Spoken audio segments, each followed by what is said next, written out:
In what can only be described as a dramatic capitulation to mounting public pressure, Kenya's Deputy Inspector General of Police, Eliud Lagat, has stepped aside from his position today, Monday, June 16, 2025. But this is not just another story of a senior police official stepping down. This is the climax of a week-long controversy that has exposed the dark underbelly of Kenya's police service, revealed outright lies from top officials, and sparked nationwide protests that have captured international attention. The story begins with Albert Ojwang, a 30-year-old teacher and blogger from Homa Bay County. Ojwang was no ordinary citizen. He was a vocal advocate on social media, someone who didn't shy away from calling out corruption wherever he saw it. And it was this courage that may have cost him his life. Here's where the plot thickens. According to police reports, Ojwang had accused Deputy Inspector General Lagat of corruption within the National Police Service. The accusation was serious enough to trigger a swift response from the authorities. On Friday, June 7th, Directorate of Criminal Investigations officers descended on Ojwang's home in Western Kenya. They arrested him on charges of defaming the Deputy Inspector General on social media. What happened next reads like a script from a horror film. Ojwang was transported nearly 200 miles from his home to Nairobi, a journey that would prove to be his last. He was placed in a holding cell at Central Police Station, and within hours, he was dead. But here's where the story takes a sinister turn. The initial police narrative was carefully crafted, almost too neat. Director of Criminal Investigations Mohammed Amin told the public that officers found Ojwang alive at 1:35 a.m. on Sunday, June 8th, kicking against the walls of his cell. According to Amin, they rushed him to Mbagathi Hospital where he was pronounced dead on arrival. The suggested cause? Suicide by head trauma, with Ojwang allegedly banging his head against the cell wall. The story might have ended there, filed away as another tragic case of a detainee taking his own life. But Albert Ojwang's death was about to expose a web of lies that would reach the highest levels of Kenya's police command. The first crack in the official narrative came from an unexpected source, the hospital itself. Mbagathi Hospital released a statement that directly contradicted the police version of events. According to the hospital, Ojwang was brought to their facility already dead, not unconscious, not critically injured, but dead. This revelation sent shockwaves through Kenya's social media community and civil rights organizations.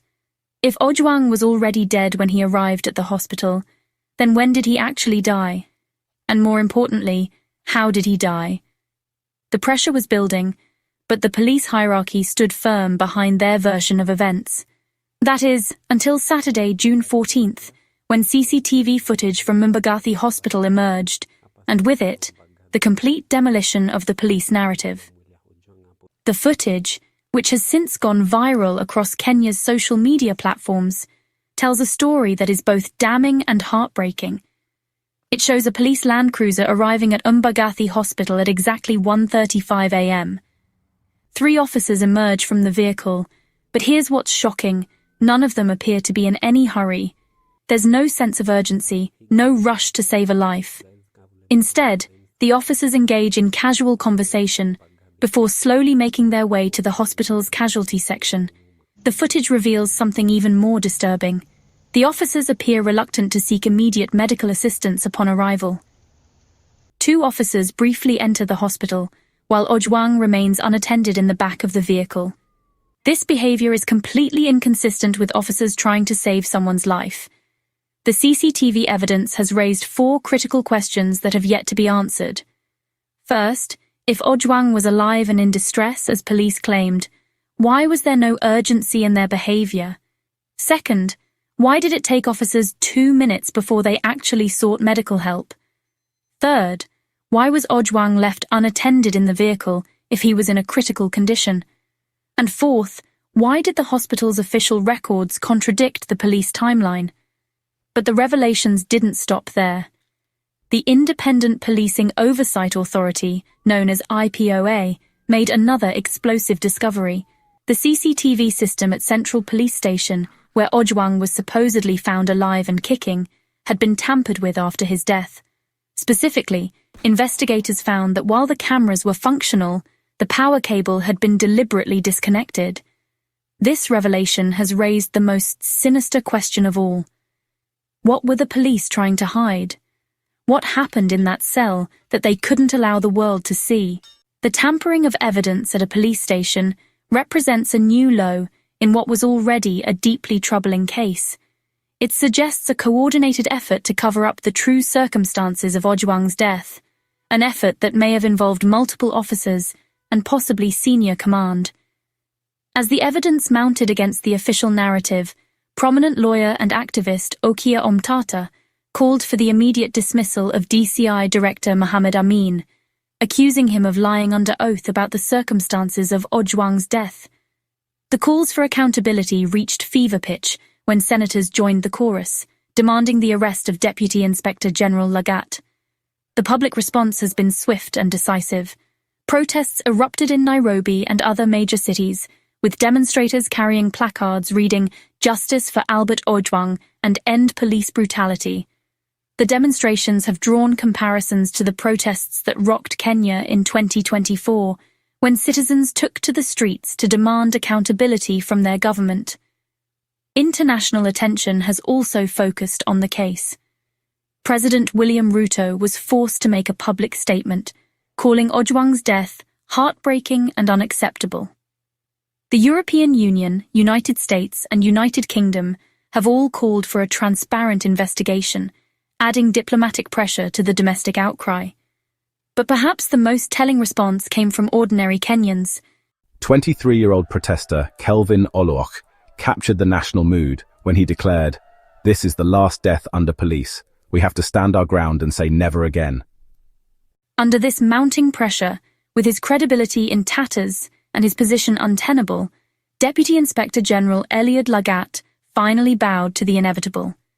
In a statement released today, he announced that he was stepping aside from his position pending the completion of investigations by IPOA.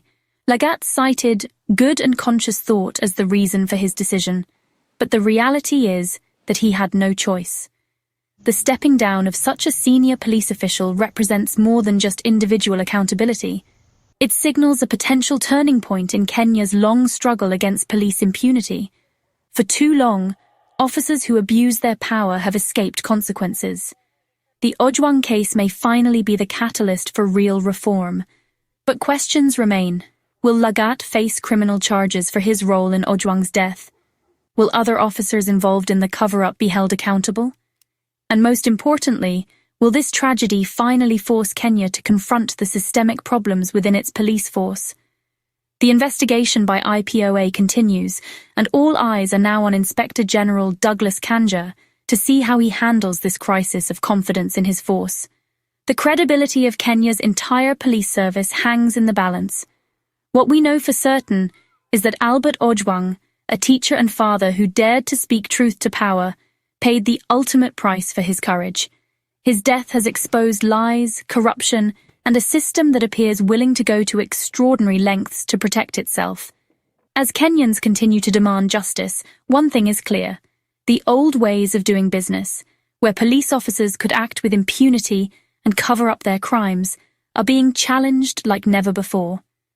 Whether this momentum leads to lasting change remains to be seen, but for now, at least one senior official has been forced to account for his actions.